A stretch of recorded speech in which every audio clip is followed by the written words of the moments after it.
मुक़द्दसी सूरह अंबिया जी आयत नंबर 44 खां तिलावत आहे। अल्लाह तबारक व तआला तौहीद जो ज़िक्र फरमाईंदे करे बयान फरमाई त इंसान खे अल्लाह खां सवाइ जिन माबूदन खे बातिल माबूदन खे सॾे थो, इहे पंहिंजे नफ़े नुक़सान जा मालिक न आहिनि ऐं इहे पंहिंजे नफ़्स जो बि नफ़ो नुक़सान नथा करे सघनि। ऐं फरमाई त वला हुम मिन्ना युस्हबून, ऐं आख़िरत जे अंदरि इन्हनि जी कंहिं बि क़िस्म जी यानी साथारी न हूंदी, उन्हनि जो को साथ न हूंदो जो को माण्हू उन्हनि जो बीह करे साथ ॾे। जॾहिं अल्लाह पाक इहो मज़मून ज़िक्र करणु फरमायो त हिन जे तहत इंसान हुजे चाहे जानवर हुजे चाहे इन खां अलावा जेके बि मख़लूक़ात आहिनि, फरमाई त कंहिंजे अंदरि बि नफ़े नुक़सान जो इहो उन्हनि जे अंदरि ताक़त न आहे, नफ़े नुक़सान जो मालिक। हाणे नफ़े नुक़सान जंहिं वक़्त में चइजे थो, इन मां मुराद उहो नफ़ो नुक़सान न आहे जेको इंसान जे वस जे अंदरि आहे। जेको इंसान जे वस जे अंदरि आहे इहो नफ़ो नुक़सान त हर इंसान जे वस में आहे। इहो नफ़ो नुक़सान इबादत ऐं माबूदियत जो फ़र्क़ु तव्हांखे न करे ॾेखारींदो। इहो नफ़ो नुक़सान त काफ़िर बि करे थो, मुस्लमान बि करे थो।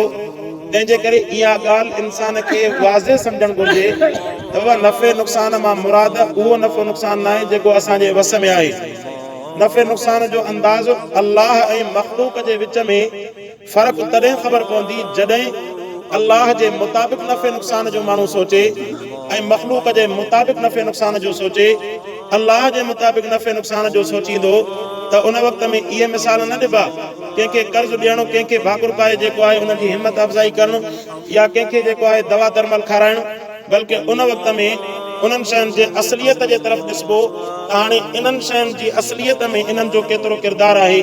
जेको माण्हू बीमार थिए थो, उन बीमारी खां शिफ़ा ॾींदड़ ज़ात दवा कोन्हे, डॉक्टर न आहे, बल्कि बीमारियुनि खां शिफ़ा ॾींदड़ ज़ात सिर्फ़ु ऐं सिर्फ़ु मुंहिंजे अल्लाह जी आहे। ऐं अहिड़े नमूने सां ज़िंदगी ॾींदड़ मौत ॾींदड़, इन सलाती व नुसुकी व महयाय व ममाती, फरमाई त मुंहिंजी नमाज़, मुंहिंजी कुर्बानी, मुंहिंजी ज़िंदगी ऐं मुंहिंजो मौत लिल्लाहि रब्बिल आलमीन, उन अल्लाह जे लाइ आहे जेको हिन सॼे ई काइनात जो रब आहे। सो फरमाई त बल मत्ताना हाउलाई व आबाअहुम, बल्कि असां नफ़ो नुक़सान ॾियूं था इन्हनि खे ऐं इन्हनि जे अबनि ॾाॾनि खे, हत्ता ताल अलैहिमुल उम्र, हत्ता के उन्हनि जी उमिरियुनि खे असां ड्रिगो कयोसीं। इन्हनि उमिरियुनि खे ड्रिगो करण वारी ज़ात बि मुंहिंजे अल्लाह जी आहे। हाणे अल्लाह खां सवाइ जीअं इंसान आहे पंहिंजे ॿाराइप वारी ज़िंदगी गुज़ारी, जवानी, वरी नौजवानी खां पोइ जवानी, उन खां पोइ वरी जेको आहे मथे इंसान विच वारी उमिरि में, वरी आख़िर वारी उमिरि में, काइनात जे अंदरि इन शयुनि जे अंदरि अल्लाह खां सवाइ कोई शरीक न आहे। जो इंसान हुजे, चाहे पीर हुजे, बुज़ुर्ग हुजे, वली हुजे, गौस हुजे, कुतुब हुजे, अल्लाह जो नबी हुजे, उहो न पंहिंजी उमिरि खे बचाए सघे थो, न घटाए सघे थो, न वधाए सघे थो। इन्हनि सभिनीनि शयुनि जो कुल्ली तौर ते मालिक सिर्फ़ु ऐं सिर्फ़ु मुंहिंजो अल्लाह आहे। जंहिं अल्लाह दुनिया जे अंदरि इंसान खे उमिरि जा इहे तक़ाज़ा ॾिनई, नंढे खां वॾो, वॾे खां वरी जवान, वरी उन खां बाद में कुराड़ो, वरी उन खां पोइ मौत। अहिड़े नमूने सां अल्लाह तबारक व तआला वरी इन उमिरि खे हिकु जाइ ते बीहारे करे हमेशह जेकॾहिं जवानी वारी ज़िंदगी अता फरमाए आख़िरत जे अंदरि त मर्ज़ी जो मालिक आहे। इन जी ताक़त सिर्फ़ु ऐं सिर्फ़ु अल्लाह खे आहे। फरमाई त अफला यरौन अन्ना नअतिल अर्द ननकुसुहा मिन अतराफिहा, काफ़िरनि खे अल्लाह फरमायो, फरमाई त छा नथा ॾिसो, अन्ना नअतिल अर्द ननकुसुहा मिन अतराफिहा, फरमाई त असां ज़मीन खे असां तव्हांजे लाइ विछायोसीं, वरी इन ज़मीन खे तव्हां जे लाइ पासनि खां घटायूं। घटाइणु कीअं आहे? घटाइण मां मुराद हिकु त इहो आहे, जीअं साइंसदान बि चवनि था त बसि ज़मीन आहिस्ते आहिस्ते घटिजंदी वञे थी। ॿियो घटाइण इहो आहे, जेकॾहिं इंसान खां पंहिंजी धरती खसी वञे, पंहिंजो घर खसी वञे, त ॼण त हुनखे इहो महसूसु थींदो आहे त ॼण त मुंहिंजी ज़मीन खसी वई। कंहिंजो घर खसी वञे, कंहिंजे ज़मीन ते कब्ज़ो थिए या कंहिंसां ज़ुल्म थिए। ऐं अहिड़े नमूने सां फरमाई त काफ़िर जी ज़मीन खसजण मां मुराद इहा आहे त काइनात जे अंदरि जेको काफ़िर हयात आहे, उन काफ़िर जे अंदरि हिकु त दुनिया जे अंदरि सुख ऐं सुकून कोन्हे, आराम ऐं राहत कोन्हे। माल ऐं मिल्कियत या उहिदा हुजनि, इहो आराम ऐं राहत जो ज़ामिन न आहे। आराम ऐं राहत जो ज़ामिन जेको आहे, सुकून ऐं राहत क़ल्बी आहे, उहा अल्लाह तबारक व तआला सिर्फ़ु ऐं सिर्फ़ु पंहिंजे ज़िक्र सां ख़ासि करणु फरमाई आहे। अला बिज़िक्रिल्लाहि तत्मइन्नुल क़ुलूब, फरमाई त दिलनि खे ज़िक्र, दिलनि खे इत्मीनान ॾियण वारी, सुकून ॾियण वारी जेकॾहिं का शइ आहे त उहा अल्लाह जी यादि आहे। सो अहिड़े नमूने सां काफ़िर जी ज़मीन कीअं खुटे थी। रसूलुल्लाह सल्लल्लाहु अलैहि वसल्लम जन जे वक़्त में अॻ में हज़रत अबू ज़र ग़फ़ारी रज़ियल्लाहु ताला अन्हु जॾहिं ईमान आंदो ऐं पंहिंजे क़बीले वारनि खे वञी करे दावत ॾिनी, सरदार हुयो पंहिंजे क़बीले जो, उन जी दावत जे करे अधु क़बीलो मुस्लमान थी वियो। वरी उन खां बाद में उन्हनि जे अंदरि हज़ारे लखे माण्हू हुया। वरी उन खां बाद में कुझु अरसे खां बाद में वरी उन्हनि ताईं दीन जी दावत ऐं पैगाम पहुतो, त उन्हनि जी दावत ऐं पैगाम पहुचण जे करे अल्लाह तबारक व तआला वरी उन सॼे क़बीले खे इस्लाम जी तौफ़ीक़ अता फरमाई। अहिड़े नमूने सां जॾहिं मदीने जे अंदरि रसूलुल्लाह सल्लल्लाहु अलैहि वसल्लम जन पहिरियों जॾहिं दावत जो वफ़द मोकिलणु फरमायो त मदीने जे अंदरि सभु गैर मुस्लिम हुया, ईमान उन्हनि कोन आंदो हुयो। पर जॾहिं उन्हनि अची करे महिनत कई, उन्हनि अची करे दावत ॾिनी, उन्हनि अची करे कलमे जूं जेके आहिनि उन्हनि जे मथां कलमे जूं दावतूं आम कयूं ऐं पंहिंजे अख़लाक ऐं किरदार सां उन्हनि खे पंहिंजे इस्लाम जे तरफ़ मुतवजे कयूं, अल्लाह तबारक व तआला अहिड़ो वक़्तु बि आंदो जो मदीने जे अंदरि तक़रीबन मुस्लमान हुया, या त जेकॾहिं काफ़िर हुया त उहे बि मुनाफ़िकी जी हालत में उते रहनि पिया, मतिलबु बज़ाहिर मुस्लमान अंदर में खणी काफ़िर, पर ज़ाहिरी तौर ते इस्लाम जी हिन दावत ऐं महिनत जे करे मदीने जे अंदरि कंहिंखे बज़ाहिर सरियाम जेको आहे काफ़िर रहण जी ज़रूरत न पई थिए। वरी जॾहिं 8 हिजरीअ जे अंदरि अल्लाह तबारक व तआला मके खे फतह अता फरमाई, उन वक़्त में जोक दर जोक मके जे अंदरि जेके इस्लाम जे अंदरि दाख़िल थियण वारा इहे जेके काफ़िर रसूलुल्लाह सल्लल्लाहु अलैहि वसल्लम जी दावत ते मके जे अंदरि अलाए केतिरा ख़ानदान रसूलुल्लाह सल्लल्लाहु अलैहि वसल्लम जी दावत ते मुस्लमान थी विया। ॼण त इहा काफ़िरनि जे लाइ धरती घटिजंदी थी वञे। अल्लाह तबारक व तआला अहिड़ी सूरत में काफ़िर, हाणे बि असांखे मुस्लमाननि खे ईमान कोन्हे, असांजो अमल ॾिसी करे काफ़िर मुस्लमान नथो थिए। असां जेको आहे पंहिंजे हिकिड़े ज़रूरत जे तहत हिकिड़े महदूद हद ताईं असां इस्लाम ते अमल कयूं था, वरना उदखुलू फिस्सिल्म काफ़ा, यानी मुकमल तौर ते जेकॾहिं असां इस्लाम जे अंदरि दाख़िल थियण वारा बणिजी पऊं त असांजे क़दम क़दम खे सुन्नतुनि ते अमल खे ॾिसी करे बि काफ़िर मुस्लमान थी पवनि। ऐं जेको इस्लाम ते मुकमल अमल कंदो आहे, उनजे अमल सां, उनजे किरदार सां ऐं उनजे अख़लाक सां केतिरनि ई इंसाननि ते जेको आहे फ़र्क़ु पवंदो आहे। उन फ़र्क़ु पवण जे करे उहे माण्हू मुतवजे थींदा आहिनि इस्लाम जे तरफ़। इन जे करे अल्लाह तबारक व तआला केतिरियूं जेके मुस्लमाननि खे सहूलियतूं अता फरमायूं आहिनि। इन में को शक न आहे, मुस्लमाननि सां नफ़रत करण वारा बि घणा आहिनि, पर जेकॾहिं तव्हां ॾिसो त मुआशिरे जे अंदरि जेका इज़त अल्लाह पाक नमाज़ीअ खे, सुन्नत वारे खे, दीनदार खे जेका इज़त ॾिए थो मुफ़्त में, ॿिया माण्हू त ख़िदमतूं कंदा आहिनि, पैसा भरींदा आहिनि, उन खां अलावा अलाए केतिरी जाखोड़ कंदा आहिनि, उन खां बाद में बि वञी करे उन्हनि खे उहा इज़त न मिलंदी आहे जेका इज़त अल्लाह तबारक व तआला हिकिड़े दीनदार खे ऐं हिकिड़े मुस्लमान खे, हिकिड़े नमाज़ी खे अल्लाह पाक अता फरमाईंदो। अवां पंहिंजे इन मुआज़नो करे ॾिसो, आम दुकानदार बि हले, आम बेनमाज़ी बि हले, अवां बि मुआशिरे जे अंदरि हलो त 10 मां कम अज़ कम भला न त घटि में घटि 5 माण्हू कम अज़ कम तव्हां सां अख़लाक जे अंदाज़ में ॻाल्हाइनि। अवां सां इन दीनदारी जे करे अल्लाह तबारक व तआला इज़त रखणु फरमाई आहे। अवां ॾिसो त हिननि हालात जे अंदरि केतिरी जेको आहे सख़्त चेकिंग हले थी, मुख़्तलिफ़ जाइनि ते इहे सिक्योरिटी वारा बीठा आहिनि, सॼी जेको आहे क़ौम खे रोकींदा, पर सुन्नत जे करे असांखे न रोकींदा।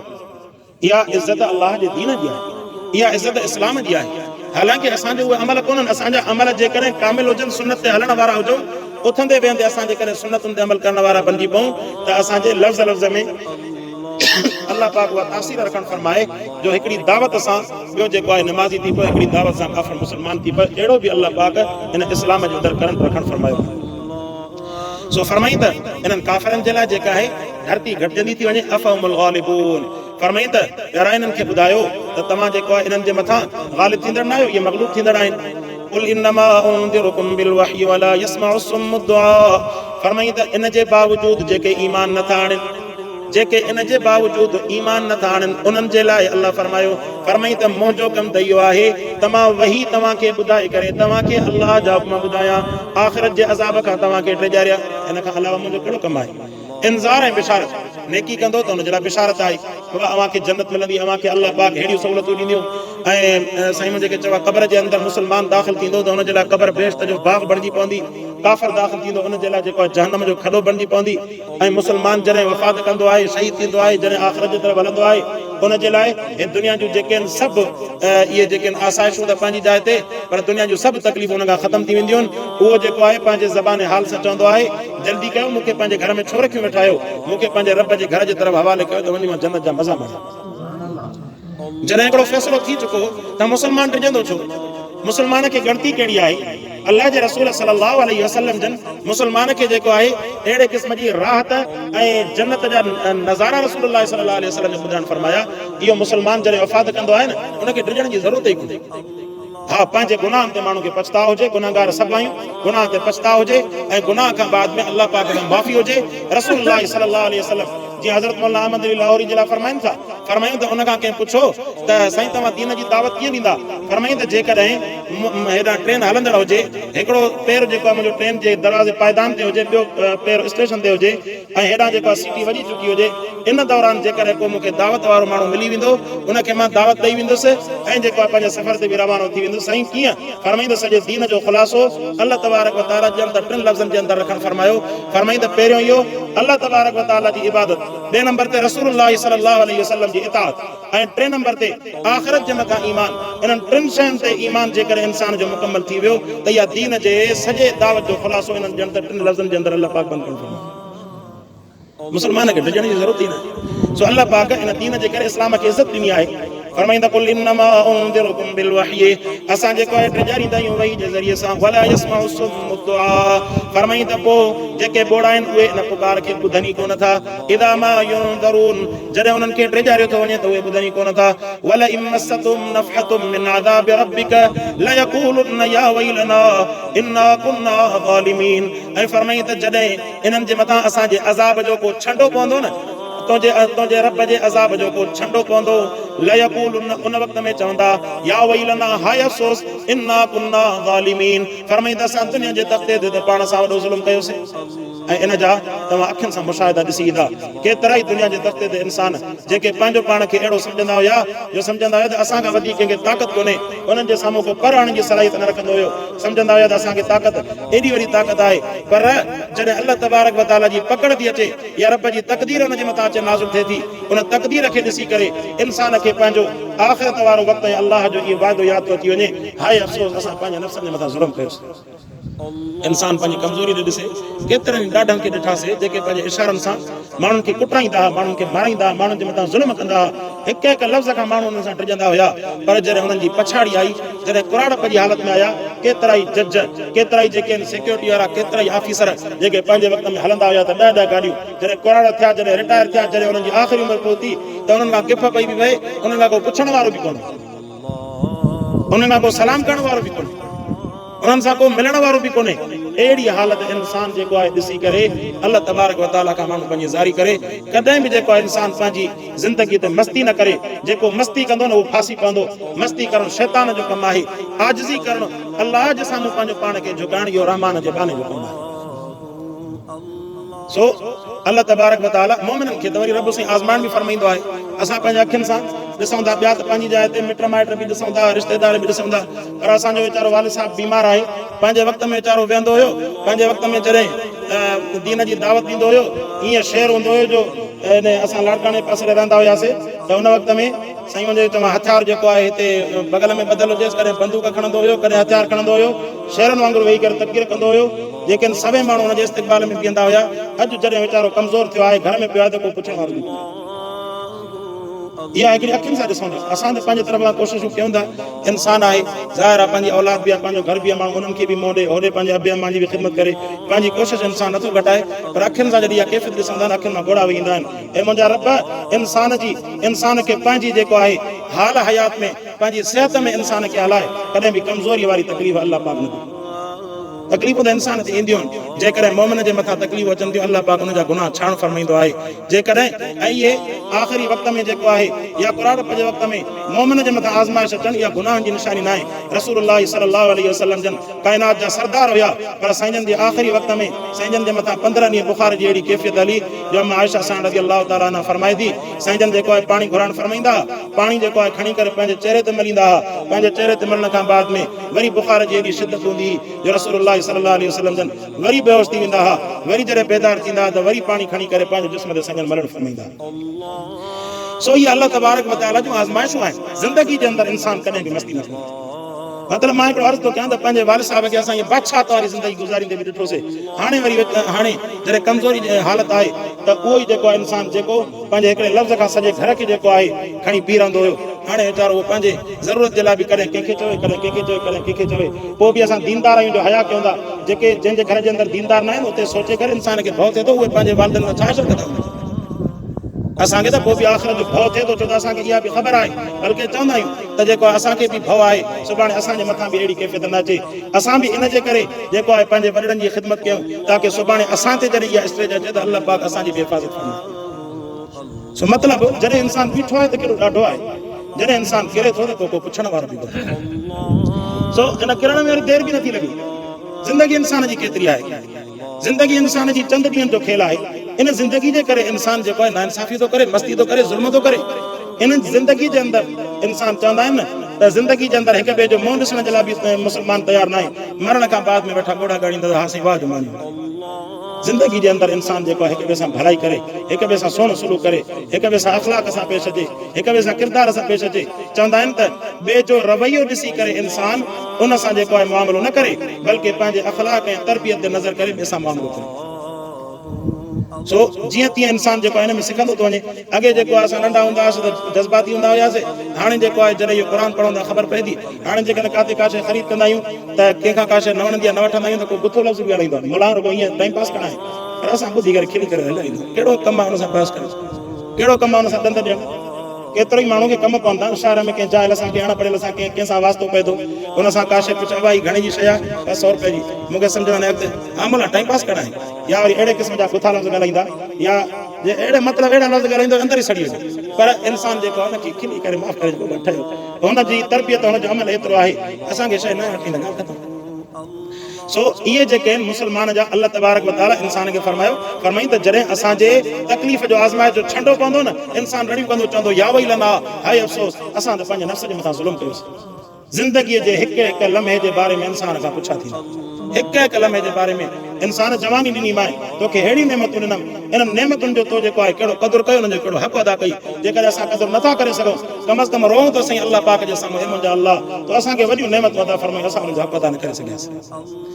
फरमाई त वनज़ाउल मवाज़ीन अल-क़िस्त लियौमिल क़ियामह, असां आख़िरत जे अंदरि अमलनि जो वज़न कंदासीं। हाणे अमल बज़ाहिर सूरत में नज़र नथा अचनि, पर जहिड़े नमूने सां अॼोके ज़माने में इन्हनि जो मिसाल ॾियणु मुश्किल न आहे।